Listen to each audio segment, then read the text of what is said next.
This is the FM Gold channel of All India Radio. In the program News Analysis, now we bring you a discussion on Qualification Framework for School Development. The participants are Professor S.S. Mamta, Chairman, All India Council for Technical Education, and Manikant Thakur, AIR Senior Correspondent. Mr. Mantha, welcome to the program. The Cabinet Committee on Skill Development has approved the National Skills Qualification Framework, a quality assurance framework which organizes qualifications according to a series of levels of knowledge, skills and aptitude. Having worked in this field for such a long time, how do you look at the basic problems? The approval that is given for the framework is certainly a very good development, and in this country I believe a new education paradigm has to evolve, and my belief is that the skills and education have to go together in a new paradigm that has come up, and there is no gainsaying by a child who goes into only education, because we have problems. In spite of getting a diploma, a degree, they may not find meaningful jobs in current times. And merely holding skills as well does not easily get accepted within the society, because the society keeps looking at degrees, diplomas and so on.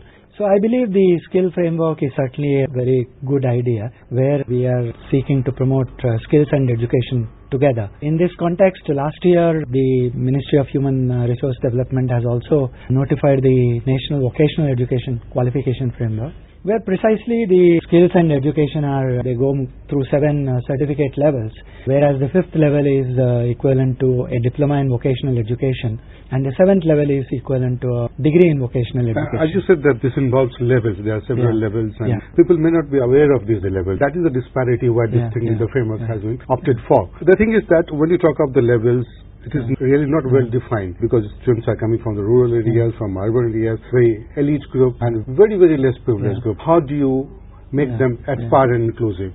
Whether it is NSQF or NVQF, the levels all mean the same thing. The first level is actually 9th standard, which means for a child to enter the framework would need to pass the 8th standard.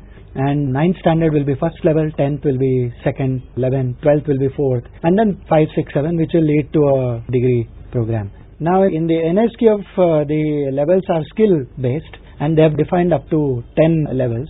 But the level 7 of NSQF and level 7 of NVQF, they are all identical and they mean the same thing. The only difference is the education component is also defined within NVQF at these levels.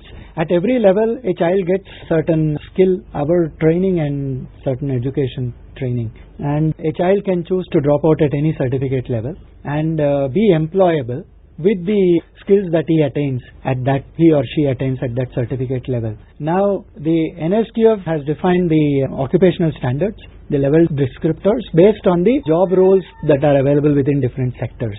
So, this means that there is a very nice, clear path of multi-point entry, exit for a child to move from vocational system to formal system, or come back from formal to vocational system and go out to job market, be employable for the job roles that are defined with the skills that are attained at a particular certificate level, and then whenever he or she feels so, come back into the system and move up the certificate level. How will you be integrating that skill level? I think you must be defining at what level what kind of a skill is to be imparted to the child, and that may not be quite very prone to the market. So what will you do then? There are different roles for each organization. The occupational standards, the level descriptors, the job roles, they all come from the NSDC, the sector skill councils. And once that is done, the content is built onto the program at different certificate levels. And therefore, what we do is the content, and both in the skill level as well as the education content, is created in different sectors by experts in that sector. So therefore, the requirement of integrating that with the available skill levels and the education is something that begins immediately after the sector skill councils come out with the occupational standards. Now, as far as vocational education itself is concerned, we should all understand that it is sector specific. And we have defined 15 sectors, about 60 specializations. The content for all the levels is available both in the skills and as well as the education, and is available on our portal. Therefore, important to know is in each of these sectors, the specialists in that sector based on the Sector Skill Council's occupational standards, have created the content. And the skill content will be given by the trainers who are the industry or industry associates, and the education content will be given by the institutions. And the credits which are accrued from the skills and the education, they are put together, and the combined credit, which is equivalent to a certain certificate level, once the child acquires that at his pace, then he moves into the next certificate level. So therefore, these skills are not terminal in that nature. I mean, in the earlier days, if one were to become a welder by going through an ITI kind of training, he probably would end up as a trainer. Now, in the new framework, he has an opportunity to go ahead and acquire a diploma, a degree, if he so wishes, and not become a terminal skill guy. So therefore, through the 7 certificate levels that we have defined, the skills are modular in nature, and they are built into higher order skills as the child moves into the next certificate level. But all those skills are in the respective sectors in which these are defined. Mr. Mantha, the skills have to be market driven for being employable. I think you must have consulted the industry, and if not, then what is the position right now? You are absolutely right. The entire skills have to be driven by the industry. Now that is where the NSDC plays a role, the Sector Skill Councils play a role, AICT plays a role, MHRD plays a role. So we have got experts from the industry in each of those sectors, and they have created the content that fits into different job roles. So therefore, industry plays a very important role. And the next important point that needs to be looked at is the same industries, through their subsidiaries, through their trainers, will have to provide the training based on the skill content that the experts have created. So this synergy already exists. We have created such expert groups of 15 sectors as on date. And 60 specializations also have been created. That means within automobile sector you have engine specialist, vehicle specialist, or two-wheeler specialist, four-wheeler specialist. Within entertainment sector you have acting as a career, you have photography as a career, theatre as a career, and so on. So in telecom sector similarly you have mobile related specializations. You have maintenance of downstream equipment, upstream equipment. Today what the problem is, we have a lot of equipment available. In fact, the entertainment and the electronics industry is merging together to create new opportunities.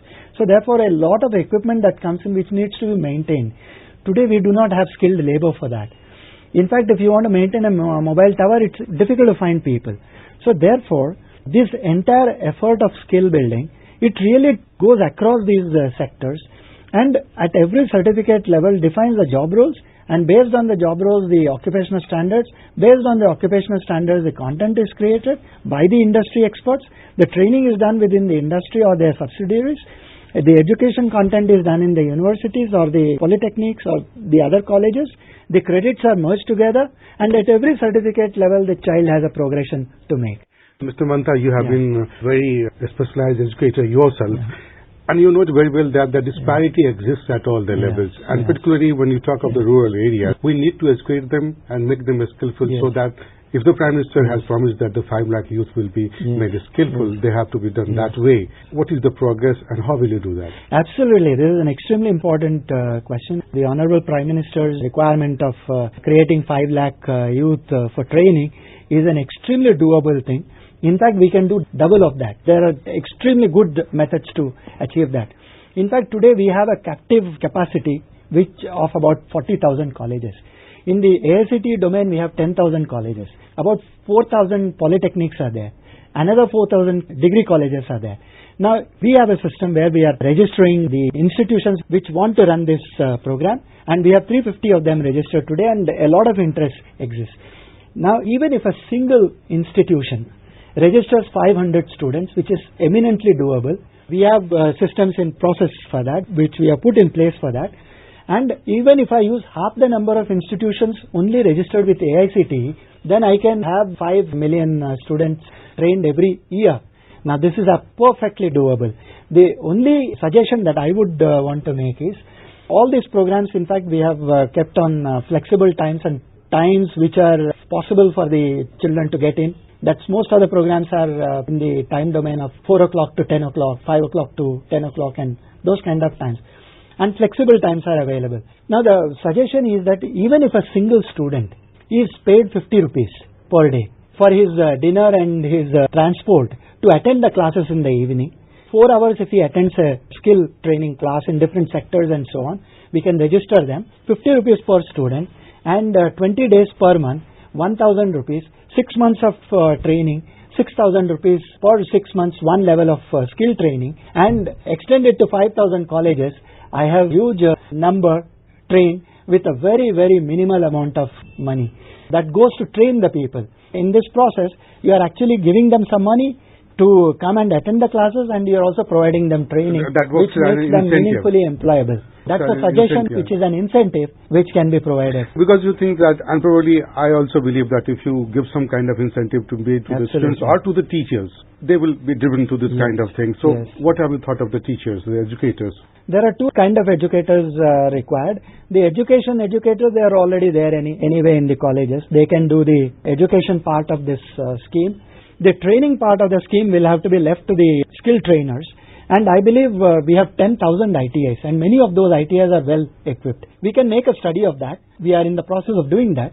And at least half the number of ITIs can be easily converted with a little bit of intervention into very good skill centers. Now, our students who are registered in our colleges can go for acquiring the training within the ITIs and also the industry trainers, skill providers, and so on. So therefore, it's a very good workable method, and we are confident we can meet the Honorable Prime Minister's numbers and even exceed that. Mr. Manta, I think it will be a very pertinent question to ask you that what have you in store for women and weaker section? The entire skill sectors, if you look, we have created something in paramedical, we have something in tourism, retail, marketing, hotel management, beauty therapies, and all across the spectrum.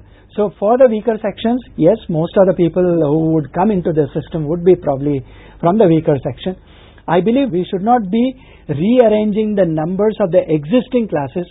What we should be doing is create one additional division in our schools for vocational education, move that in a stream which actually becomes a feeder route for different certificate levels in our colleges and so on. Therefore, you bring in new numbers into the system. There are 25 million students who are dropping out every year currently. Now, if we can manage to bring even half of those numbers back into the schools through vocational education, I believe it's a great initiative. And women and weaker sections have been given special care in defining the sectors and the specializations, and therefore this can be a win-win for almost everybody. Have you drawn a timeline to achieve your goals?